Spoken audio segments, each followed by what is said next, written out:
याज्ञवल्क्य जी ने कहा भरद्वाज पहले आप ये जान लो कि इस कलयुग में इस कलिकाल में भगवान की कथा है क्या? ये भगवान की कथा संसार के जो जीव हैं उनके ऊपर किस तरीके से प्रभाव दिखाती है। कहा जैसे कोई आतंकवादी कोई राक्षस उत्पन्न हो जाए तो उसको मारने के लिए कुछ फोर्स कुछ व्यवस्थाएं करनी पड़ेगी कि नहीं करनी पड़ेगी?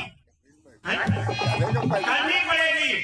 तो कहा ये राम कथा का भी प्रभाव तो जीव पर पड़ेगा, लेकिन इसलिए नहीं पड़ रहा है कि हमारे जो हृदय में एक मोह रूपी राक्षस बैठा है, अज्ञान रूपी महिषासुर बैठा है।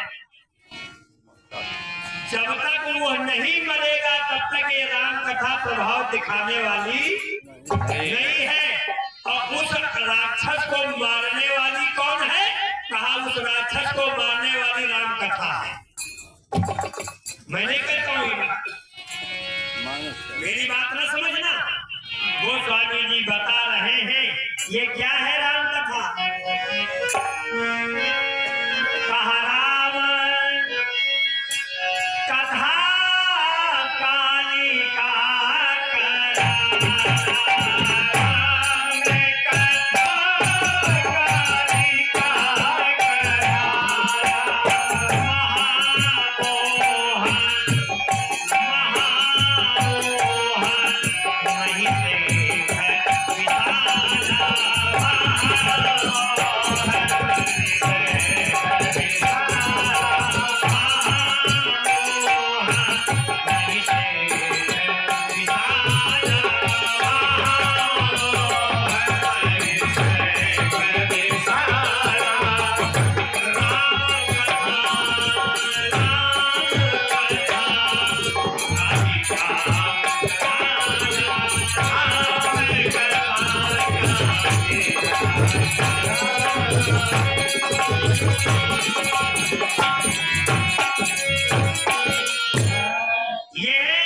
हमारे अंदर जो अज्ञान रूपी मोह रूपी महिषासुर राक्षस है उसको जब तक ये राम कथा हम नहीं सुनेंगे तब तक कोई मारने में समर्थ नहीं हो सकता है।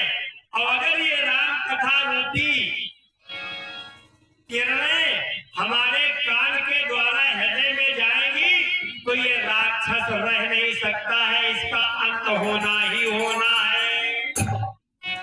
भरद्वाज जी ने कहा महाराज तो ये बताओ कि ये राम कथा की कैसी प्रतिभा है, इसकी किरणें कैसी हैं?